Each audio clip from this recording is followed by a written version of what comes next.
Hello everyone and welcome to Drop the Label podcast. Today I have the lovely Lee Jameson-Laffey.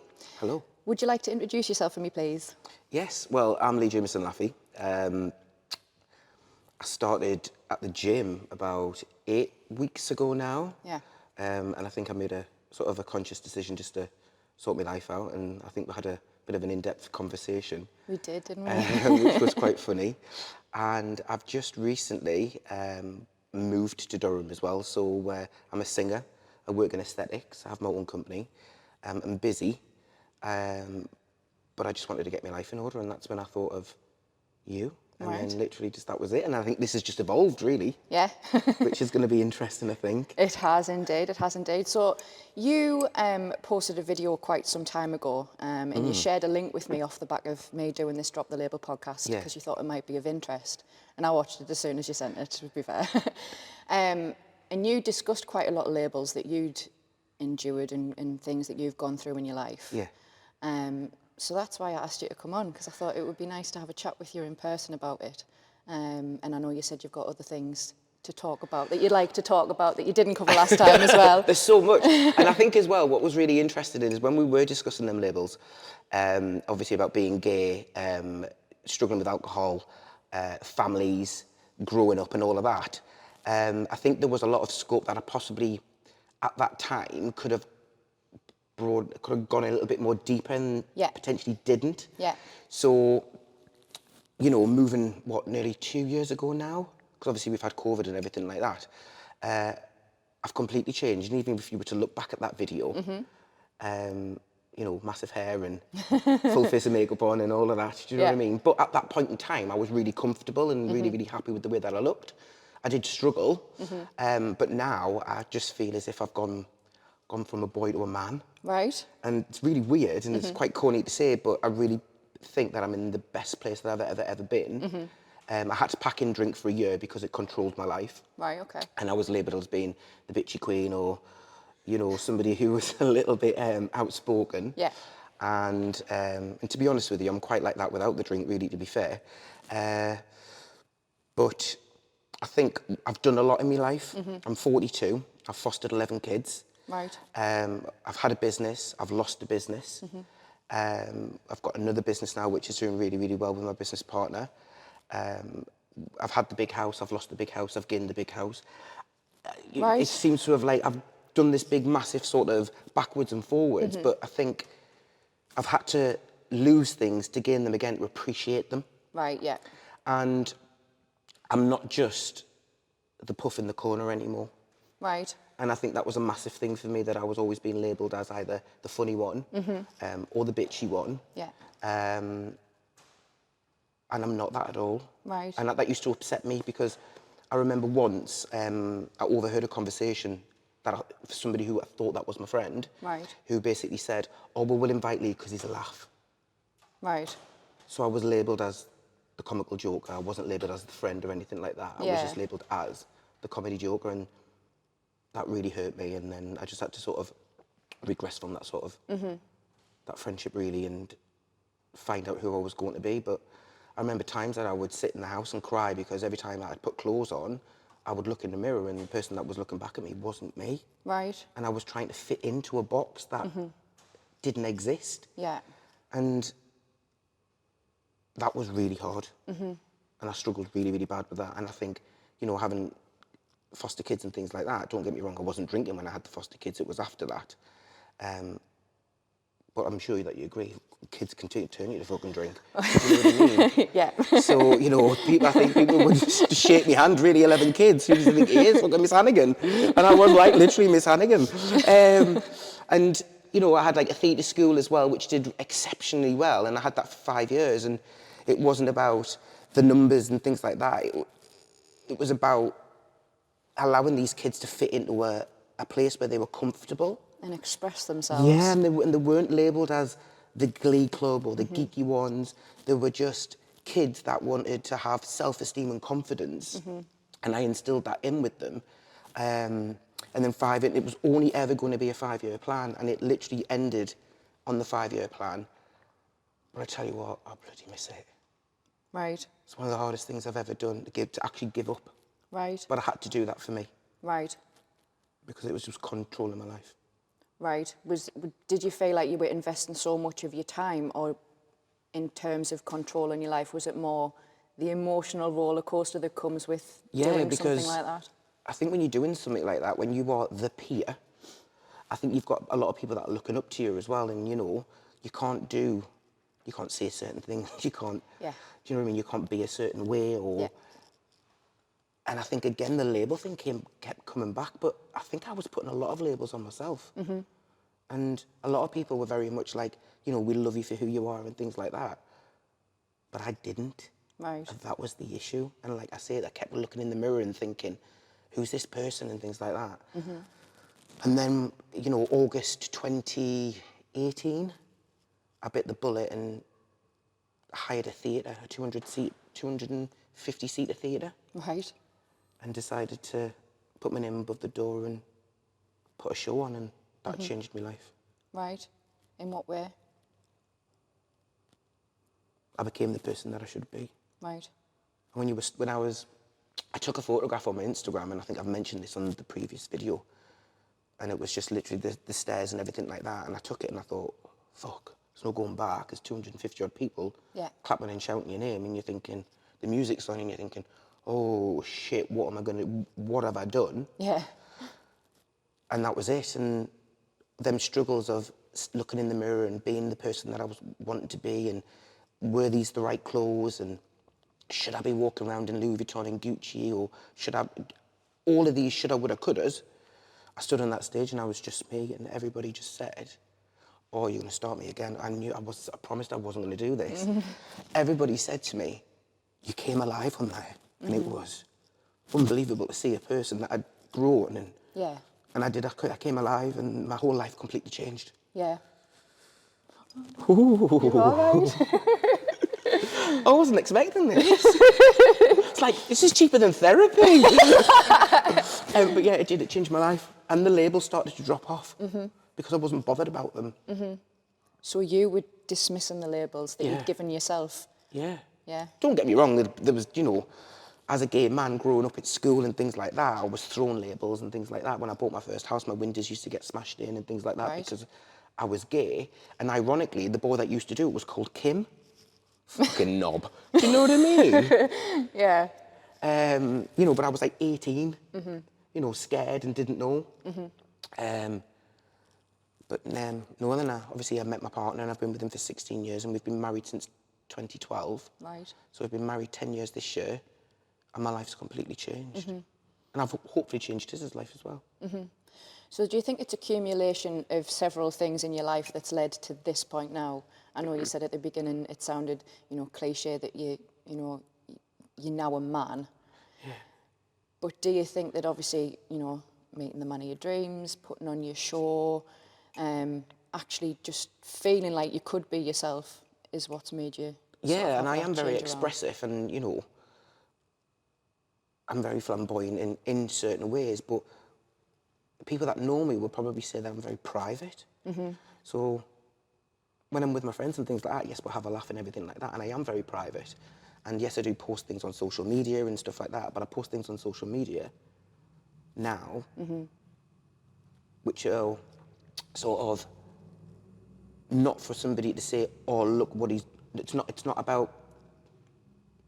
What am I trying to say? I'm not posting it there for people just to look and think, oh, I've got an amazing life. Yeah. I'm happy with the progress that I'm doing. So, I know that I've been posting quite a bit about the keep fit and, the training and everything like that. It's because I'm proud of what I'm doing. Yeah. Because I made the choice to do it myself. And that was the always struggle. If someone was going to tell me to do something, I would do it and then I would give up. Where it's like with the drink, I completely stopped. And that was it, because I had to find a better relationship. Because I wasn't going to be labelled the drunk or, you know what I mean? And I just didn't want to be down that route. And ironically, my mum and dad had pubs and things like that, you know what I mean? So it was very much, alcohol was around all the time and things like that. And I think people use it as a crutch. And I think I've got a massive relationship with that now, which is a lot better. Yeah. Okay, excellent, good stuff. So with the alcohol then, since you've brought that one up, Would you have said have you ever classed yourself as an alcoholic? No, because I wouldn't label anybody. As far as to use that word? Because I think, what is an alcoholic? Is it somebody that has a drink every day? Or is it somebody that has a drink at 8 o'clock in the morning, but then doesn't have a drink? I would say it's someone who's got a reliance on it. Okay. To get through day-to-day life. Yes, I would completely agree. So somebody who's having maybe a drink, a bottle of wine or something like that on a night, watching the telly and things like that, but they're potentially having one every night, is that somebody who's dependent on alcohol, or is that somebody who's just using it as a social crutch? I don't know. Was I doing that? Yes. I think I counted in one weekend, I did 9 bottles of wine in one weekend. Right. Which is a shitload. Yeah. And I was drinking alone. Right. And me and my partner were just separated. He was living upstairs, doing his thing, and I was downstairs, and it just seems to be easier. Because I think when you're on your own, you haven't got somebody saying, are you having another drink, or, you know, what are you doing? Yeah. And there'd be times where I'd go and leave doors open and didn't know what I was doing, or I was being nasty and vicious. But I think that's because I was in a completely and utterly wrong place. Yeah. So was I an alcoholic? Oh, no one's ever asked me that question before. Sorry. I know it's one of those words that I don't hear people say often. They'll talk about they've got problems with drink and they feel like they use it too much as a crutch, but the word alcoholic never comes out of the mouth. I feel like there's quite a stigma attached to that, though. It's like the F word. The F word. Faggot. Oh, right, okay. I just think it's fucking vile. I haven't heard that in so long. It's horrible. But going back to your question, I'm trying to dodge it really, but really I'm going to answer it. Shush. Child.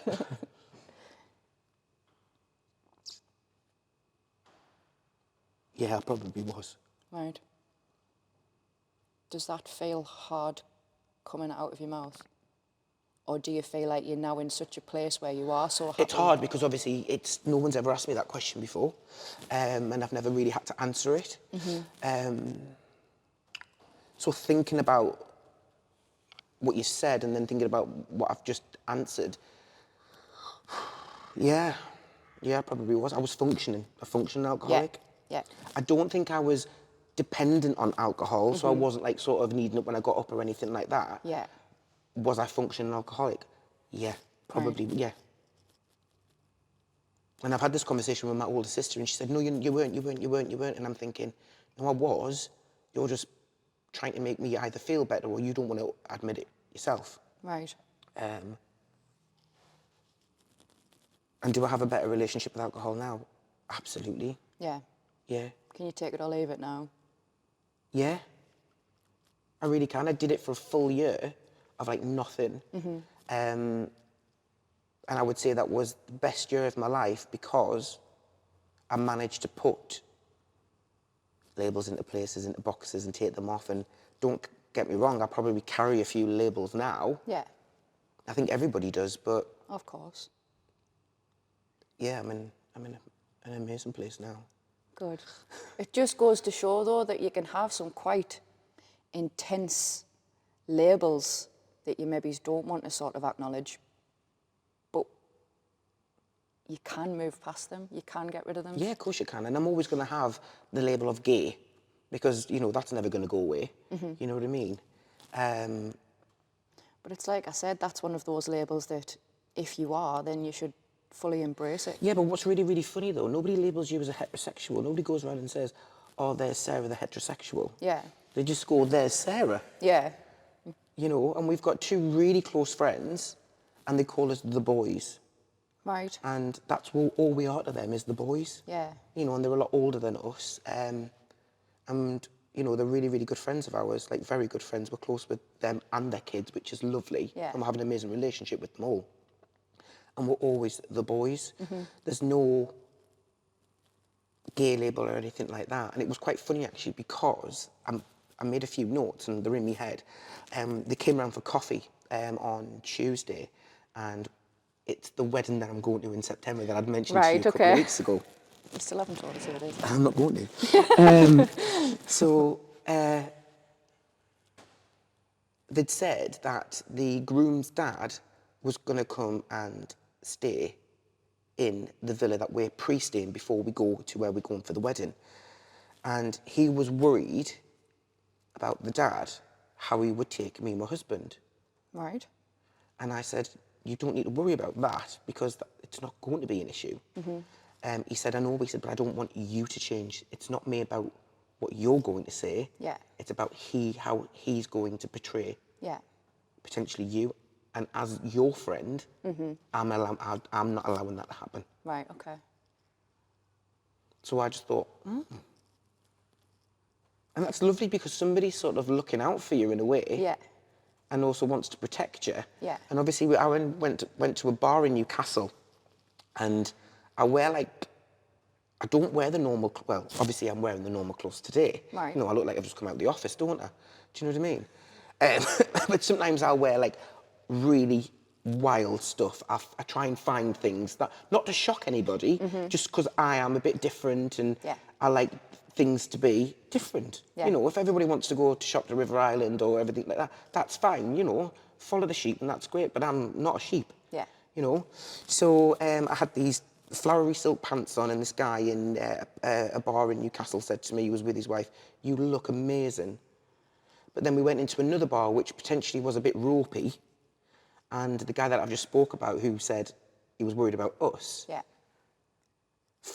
took it upon himself to come to the bar with me because he was worried about me. Right.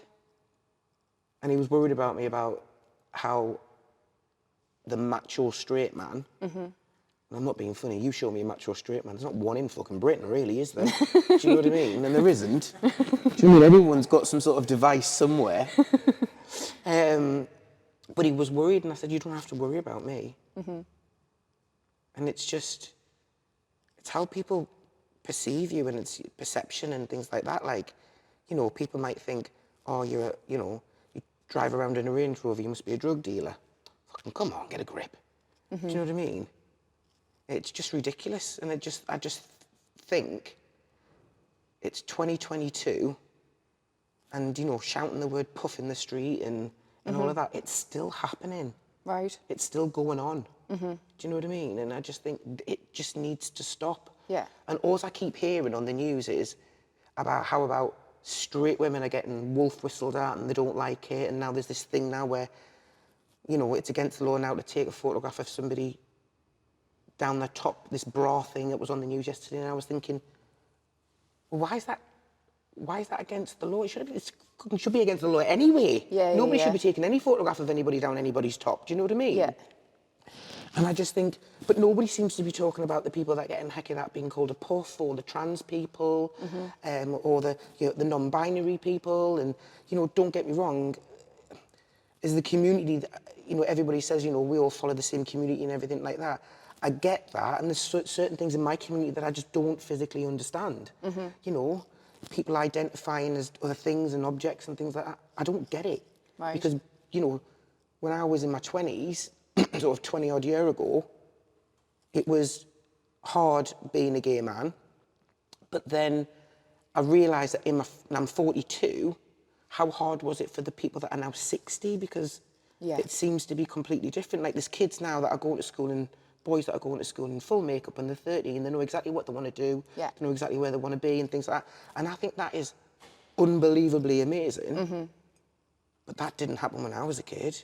Yeah. Do you know what I mean? If you did drama or even said anything about dance, do you know what I mean? You were like, and I remember, you know, when you did PE, this is comical. On my school report for PE, it said, we'd love to comment, but we don't know who he is. Because I never fucking went. Right. Because the first time I did go, they made me take my top off because it was either skins or tops. Do you know what I mean? And it's like, they'd be hell on if they did that now. Well, exactly, you know, and I was a bit of a little chubster, do you know what I mean? So I had bigger tits than my mum, do you know what I mean? So it was just a case of like, you know, and I was always the skin, I was never the top. Do you know what I mean? Choking on me coffee. So I said, do you know, and I just think, why would you do that to a kid? Yeah. And I think things started for me, like body issues and things like that, always start from a young age, because you don't just pick them up in your 20s. Yeah. You carry it on for from being little, you know. And I wasn't the best active kid in the world. You know, if I was a bit more sportier, you know, I've got a brother who's, you know, fit as a lop and things like that, but he's like 21, you know, a completely different era. But his friends are like drag queens and things like that. And I think there was none of that when I was like at that point. Yeah. So that 20-year gap is just... It's made all the difference. Massive. It's mad how you say there about like dramatic arts and things like that, because I was saying to you...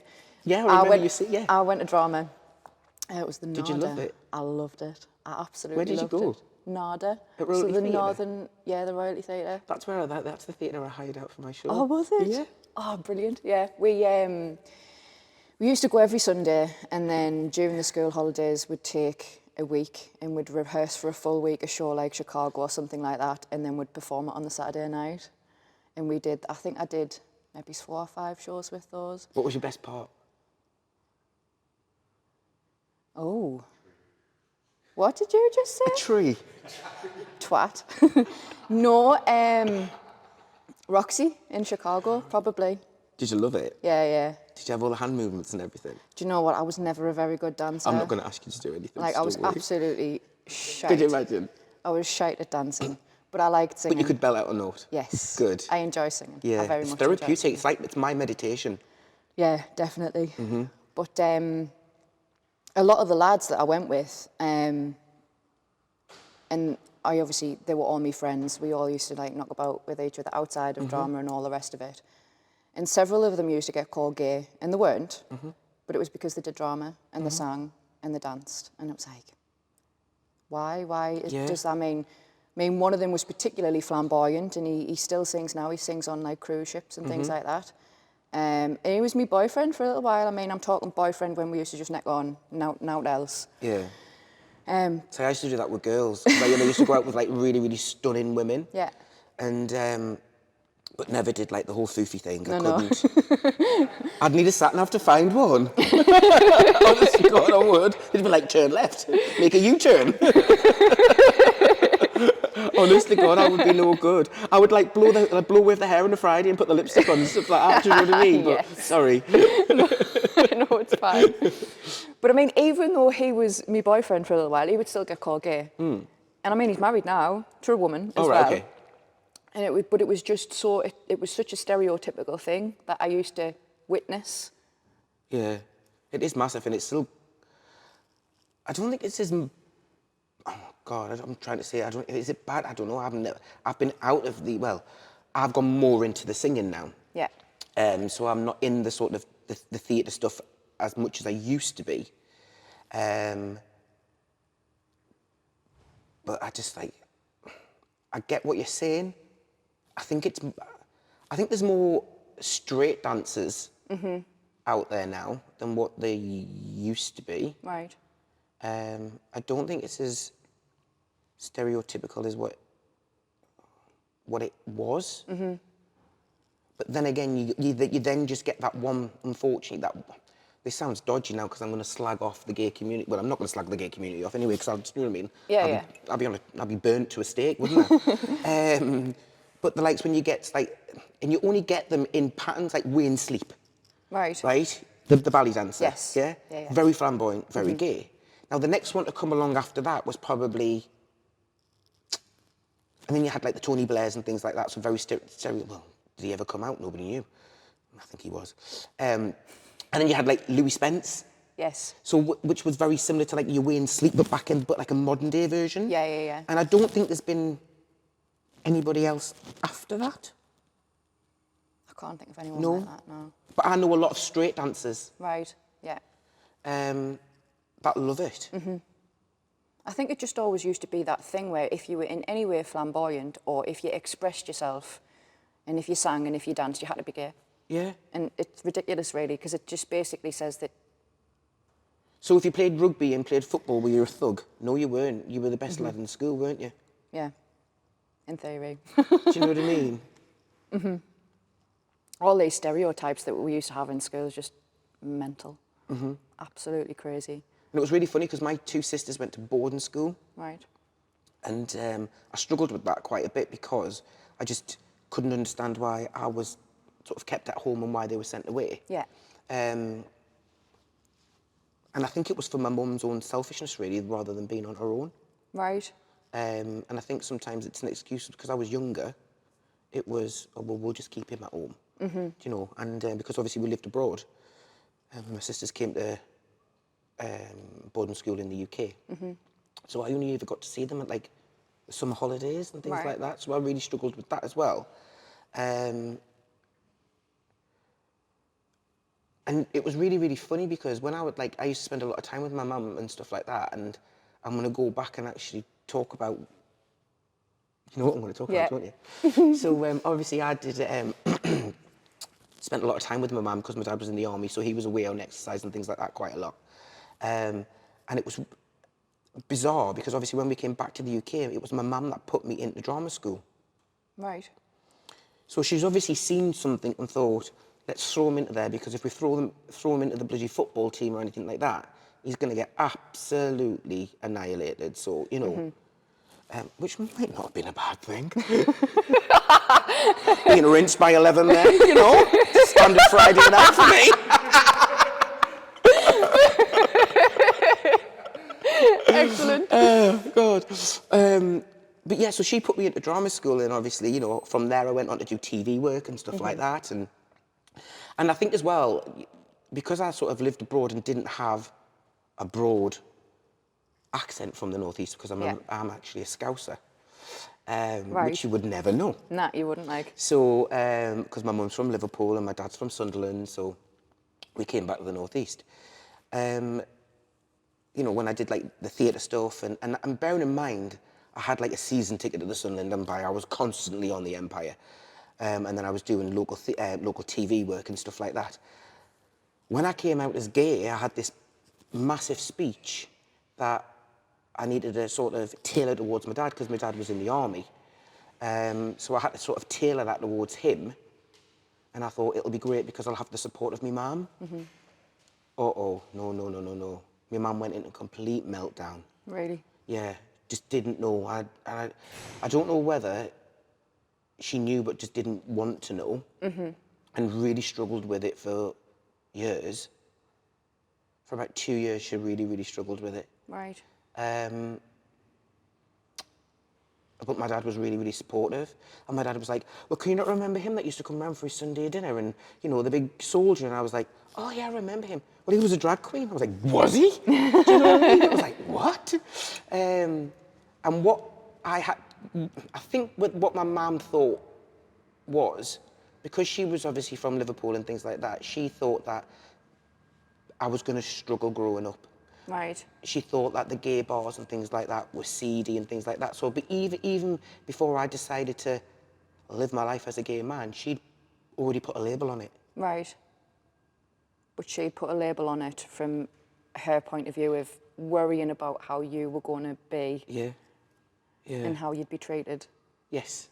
So is that what, when you say she struggled with it, is that predominantly what it was she was struggling with? Not the fact that you were gay, but the fear of what you might encounter? I think as well, you know, as you get older, you seem to analyse things a little bit more and you can come up with a reasonable solution to sort of put your own mind at rest.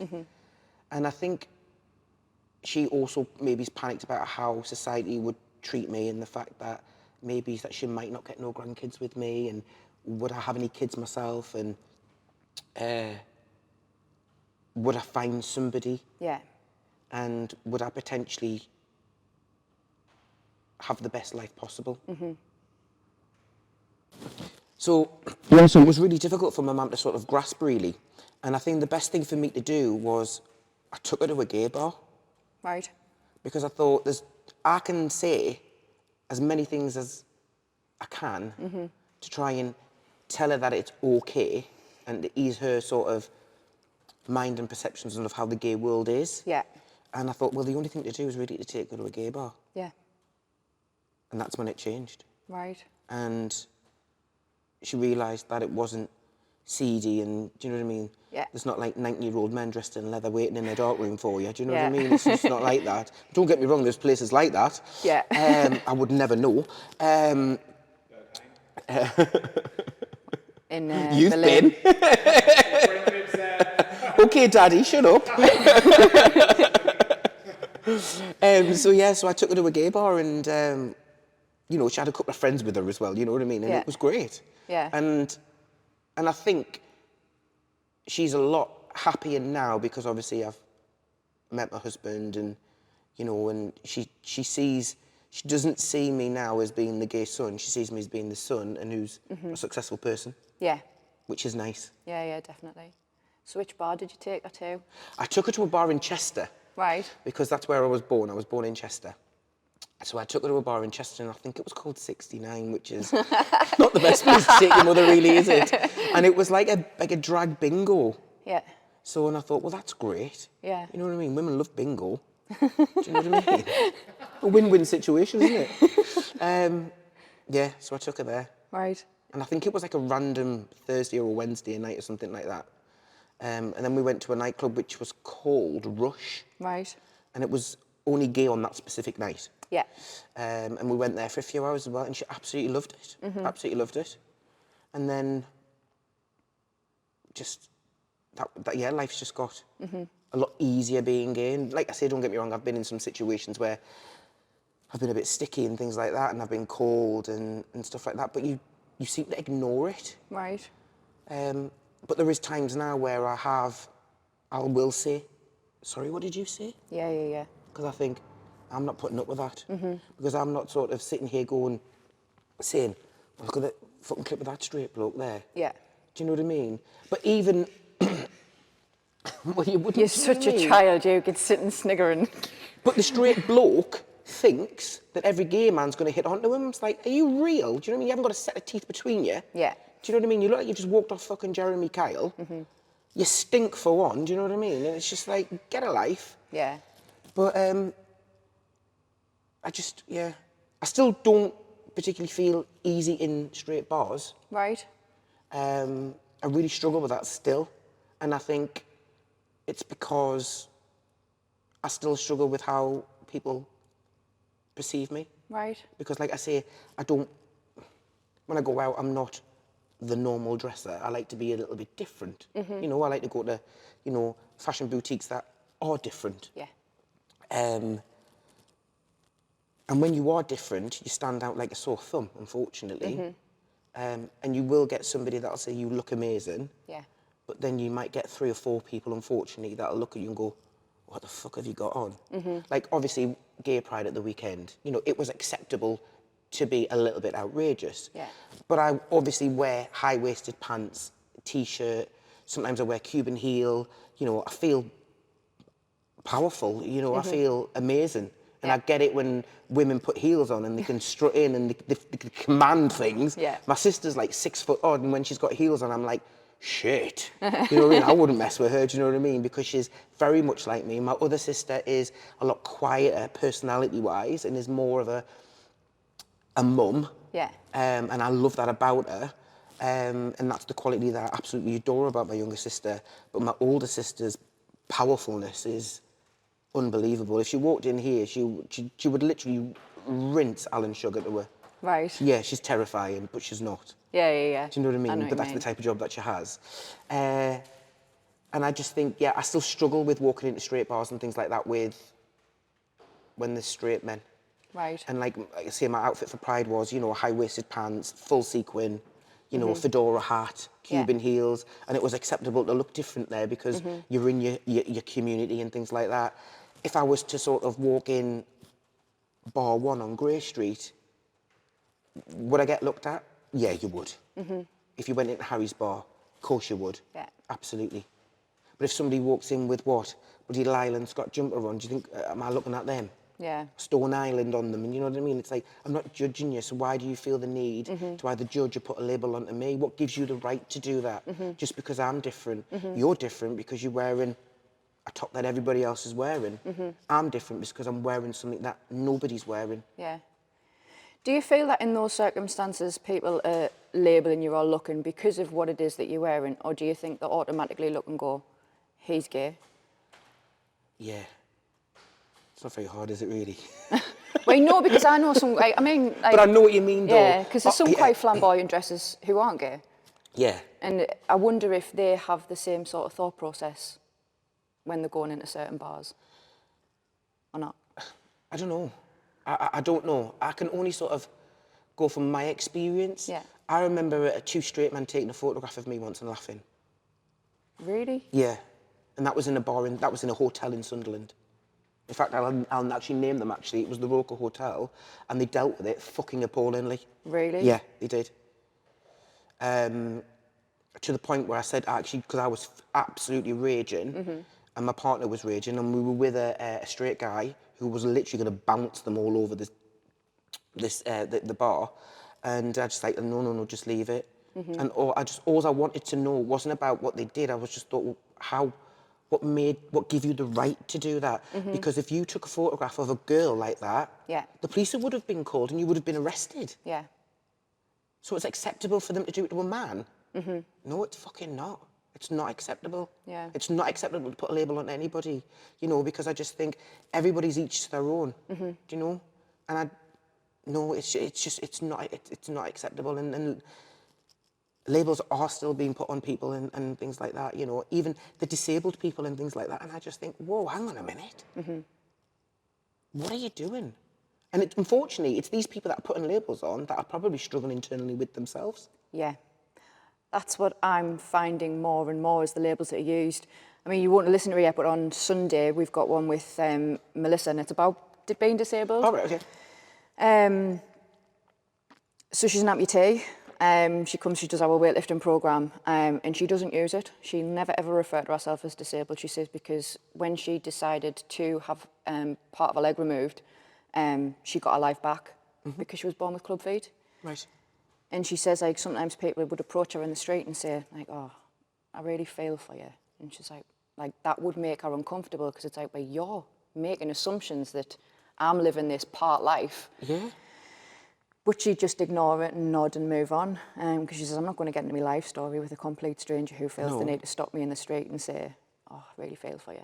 But do you not find, though, as well, when you get some women that say to gay men, oh, you're a waste of a man, you? How the fuck's that? Yeah.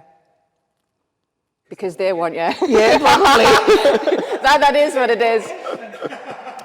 Well, that's the line, isn't it? But you've heard that before, haven't you? When people, oh, it's a waste, him. A waste of what? Yeah. You're not getting it anyway. Yeah. Do you know what I mean? Yeah. Oh, definitely. That was in a Robbie Williams song, wasn't it? All the handsome men are gay. Yeah.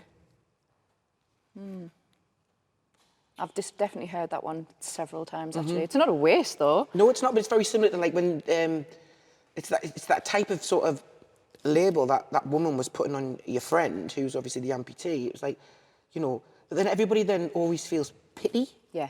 Or feels sorry for you and things like that. And I think, oh, don't feel sorry for me. Yeah. I mean, I live a very fabulous life. Do you know what I mean? And I think the reason why me and my husband do live a fabulous life is because we were told at school that we wouldn't. And before I went into aesthetics and into the training side of things, I owned sweet shops. Right. And I remember once an old school teacher with his son came up and said, see, if you don't stick at school, you'll end up like him. And I thought, what do you mean by that? And he was a twat at school, this teacher. He was an absolute twat. And I just said to him, well, you can't do bad wrong, because I've actually got two sons and they're mine. Do you know what I mean? And then the guy came to pay for his sweets and went, oh, no, they're on me, thanks. Yeah. And I thought, what a knob. But what a dick, actually talking to his kid like that. Yeah. Some people just aren't nice. No, they're not. There's just something inherently not nice about some people. Yeah, he was. And he was one of them teachers, you know, where he used to lecture all over the girls. Yeah. It's always the PE teacher or the French teacher, though, isn't it? It is. It is, though. You're laughing, but it is. There's always two teachers that are shagging, but nobody knows, but everybody knows. Oh yeah, two of our physics teachers. There you go. They got married in the end. But yeah, they tried to keep it secret for a long time. There was them looks every now and again. It was like, yep, use a shagging. And actually, that physics teacher told my parents I wouldn't amount to anything as well at parents' evening. And look at you now. He was horrible. He was horrible. But why are they in that profession? They're meant to be there to inspire kids and, you know, to bring out the best in them. You know, was the pay that shit that they just thought, oh, do you know what I mean? Couldn't have been that bad. I remember they used to smoke in the staff room. Used to knock on the door and used to open it. Used to be like stars in their eyes, didn't it? And there used to be one geography teacher that used to stink of coffee and fags and wear khaki pants. Yeah. Do you know what? There's me. Do you know what this is literally all of the teachers. Do you know what it is? I'm now putting labels on them. How bad's that? But is that a label or is that just an observation? I like to say it's an observation. Well, this is the fine line, isn't it? Because there's labels, and the label is essentially a descriptive word, but some are placed on people, and it is a label. It's like you are that and that alone, and that's when it's then an issue. Yeah, because a label can be a good thing, because if you didn't have a label on a piece of clothing, you would never know how to wash it. Yeah. So a label, that's good, that, isn't it? So it's true though, isn't it? So, you know, at times a label can be a good thing. Mm-hmm. You know, it can get you to a point where you need to be, but like, you know, but labels can be shit. Yes. And it's the ones that hurt. Mm-hmm. And it's how that, because I could say something to you and you might find that funny and you might not take offence to that. Mm-hmm. But then I could say it to somebody else and they can take completely and utterly offence to it and find it really, really. Yeah. So it's a fine line. It's judging your label. It's not judging your label. It's judging your audience. Yeah, 100%, 100%. Because when you were talking about taking your man to a gay bar, yeah. Like some of my friends from drama were gay. No. And I used to love going out in Newcastle to the gay scene, because I felt safer there than anywhere else. I could have as much to drink as I wanted. I could dance around and not be bothered, not worry about what people thought about us. Do you know what I mean? Yeah, because it was carefree and easy, wasn't it? Uh-huh. And it was just totally like, I mean, I used to wear I can't even remember the name of the hats, like Trilby hat. Yeah. And I used to have like dyed hair and it was all spiky and like a few of me gay mates used to say, you look like a lesbian. But then when I was out, there was a couple of lesbians who say, you're straight, aren't you? And it was like, does it really matter? I'm just wearing what I want. Yeah, exactly. But you could go and you could just do and but be isn't it funny whoever. That you've had to go to that place just to be you? Yeah, 100%. Because I suppose sometimes, even now, I mean, a lot of the time I'm in gym gear, but I try and pick stuff that other people don't have. Okay. And I like to look a bit different, but I still say to Ross when I leave the house, do I look a twat? And people are going to look at us. But why does that bother you, what other people think? I don't know. I think it's a human trait. Have you got kids? Yes. Right, okay. So if boy, girl? Boys. Right, okay. So you've got two boys. What if one decided to wear pink? Yeah, they do wear pink. Right, okay.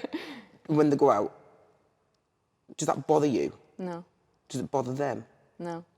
The reason why it doesn't bother them is the way that you've brought them up. Mm-hmm. So why should it bother you? Hadn't thought of it like that. Because they're comfortable. Mm-hmm. Yeah. I suppose sometimes you try and teach your kids certain things, but you don't always take your own advice. No, you don't. It's like with the gym. I thought there was a book. I thought there was a parent book. So when we first got our first foster kid, I thought, we're going to get like a little book and it's going to tell you what to do. And I didn't realise that my mum and dad just made this shit up. And the conversations, like obviously me and Ross, because obviously my husband's called Ross, that we used to have in bed, we used to talk about, you know, this is potentially happened today, how we're going to deal with it. I just thought that mums and dads knew everything. We do that. We don't do it, we're just shit. We do that, we'll sit and talk and we'll go, do you know what, like, are we good parents? And it's always that question, I think, a good parent always questions whether or not they're a good parent. Have we made the right decision? And it's always wanting to do right by them. Yeah. If you're asking that question, then you are a good parent. Yeah, because you need to ask that, don't you? Otherwise, if you just carried on doing what you were doing and didn't question yourself, you could end up in shit street, really. So, just to sort of bring everything full circle. We could go probably another 2 hours, really, We could, yeah, definitely. What advice would you give to someone who's maybe dealing with, not even dealing with the dealing with the label gay, who's maybe battling with it themselves and not quite sure how to move forwards in their life? If the only way that I would be able to put it in a simple term that maybe is if somebody younger's watching or comes across it or anything like that, if you can imagine like you've got an 18-inch pizza, okay, and one slice of that is gay, but the rest of it is you. It's tiny. That word gay is so small. You know, it's only 3 letters. Do you know what I mean? Puff's longer, all right, but gay is only small. Yeah. So it's okay to be different, you know, and I think be the change. Don't behind the curtain. Don't be behind the curtain all the time. Yes, there's times where, you know, the younger kids are going to be private and things like that, but it's okay to be you. Yeah. You know, and if anybody is struggling, you know, there's loads of support out there. Schools are getting better. Right. I think, to be fair, homosexuality needs to be in the curriculum. Right. It needs to be a lot more than, you know, putting a condom on a cucumber. Yeah. Do you know what I mean? It needs to be a lot more. The schools need to be doing more because it needs to be coming from there. Yeah. But also as well, parents need to be doing a lot more. Parents need to be supportive. And unfortunately, with the, you know, we're in the northeast and there's a lot of smaller villages where there's coal mine and things like that, you know. And in my husband's job, you know, I remember somebody saying, and I know we're rounding this up, but he was doing an icebreaker. And, you know, he had non-working people there that were, you know, claiming job seekers allowance or anything like that. And he basically just said to them, you know, give me one thing that annoys you. And some, you know, hairy or stupid bigot in the background, puffs annoy me. So my husband went, is that a sugar puff? A cheesy puff? What type of puff's that? Yeah. Do you know what I mean? Because I just thought, that's where it stems from. It stems from them people, because then what happens then is they're telling their kids, go play football, don't be a puff. Do you know what I mean? And that's not what these young gay kids, or even maybe somebody that's in a 25-year marriage who thought that had to be married, is struggling, the fact like, I'm actually gay. Yeah. Times are changing, times are moving. It's time to be you, so be the change. 100%. It's like, and again, I know we're wrapping it up, sorry. It's like, you know, I find it quite sad. They're like this now, aren't they? In the back, like Windy Miller. But it's like, you know, Philip Schofield. Yeah. And obviously he came out very recently and it's like, oh, I know, but you've not wasted so much of your life not being yourself. And I don't think he has wasted his life, because obviously he's I think there's been a lot more going on in the like background than what has maybe been portrayed in the media. Yeah. I think a lot of people potentially might have known. Obviously, I can't say that they did or they don't. I'm just allegedly saying that. And did his wife know? Possibly. Michael Barrymore. Yeah. Do you know what I mean? And unfortunately, you know, he's, you know, don't go swimming in a swimming pool. You know what I mean? But his wife knew, and then became his manager and things like that. And you know, I'm sure that they've probably got an amazing relationship. And at the end of the day, Philip Schofield was married to this woman and had kids and has got a fantastic relationship with his wife and things like that. But why did it take him so long to come out? Was it the industry? Was it people managing him that were saying, it's not time now? And it's very much like sports. It's very much like... Kelly Holmes as well. I know, do you know what I mean? And that, you know what? It really pissed me off that why it was news, right? I get the fact that you're gay and that absolutely, hands down, and I think you're an amazing person. But why did it have to be on the news? Yeah. It's a private thing. Do you know what I mean? And actually, I think she was out to her personal family and friends years before that in any way. Yeah. So why was it doesn't have, things like that don't have to be news. Like the first thing, you know, that gay footballer. I get it. Okay, but why does it have to be news? Is it news in a good way because they want more people in the sports industry to come out as gay? Yeah. You know, Tom Daley is a massive advocate. Yeah. You know, Dame Kelly Holmes is going to be a massive advocate now. But then I just think, why does it have to be broadcasted all over the telly? It doesn't need that. It's private. Yeah. But do you think they're doing it for the right reasons? Like, do you think I think from their point of view, they're probably doing it from awareness. Yeah. And I think more, you know, and I think it's especially with like the football. I don't even know his name. I just know he's a footballer. And probably saying, well, you know, if he'd be the first one that's going to come out with case, other people might have come out. But then I've got a very sort of, a bit of a conspiracy mind. Has something gone wrong where someone said, there's going to be a story coming out tomorrow with you? Yeah. Have you been pushed? And I remember the likes of, you know, like the bands like Take That and Steps and Blue and everything like that. There was always a gay one somewhere along the line. Yeah. But, yeah, do you know what I mean? What a tragic story that was. Yeah. You know? And they were all told not to come out because of the fan base. Yeah. Where really, there's a bigger fan base out there because gay men always have a disposable income. Do you know what I mean? They do. You know, and they always spend their money well. They treat the community well. Yeah. You know. There's just no need for that now, I don't think. And I don't think there is a need for that now. And unfortunately, I think there's still people in that industry, in front of the camera, that are in the closet. Yeah. Really badly. I think that's There's a few people that I shame. know anyway, so. Right. Yeah, I think that's quite the shame, I think, when people just feel like they can't be themselves. Yeah. And I think, like you said, they just need to be the change. They Just do, be don't them. they? Drop the label Yeah. and be who you are. Yeah, 100%. Well, thank you very much. No, you're more than welcome. I've thoroughly enjoyed it. So have I. I might have to have you on again. Part 2 coming next week. Yeah, but mind you though, next time I want like a big, like, you know, like a Real Housewives of like Cheshire entrance, you know, Right. like, stand there, all the rose petals and all the glitter behind. Yeah. Brilliant. Well, thank you very much. No, It's you're been more a than pleasure. welcome. Honestly, thank you. Thank you.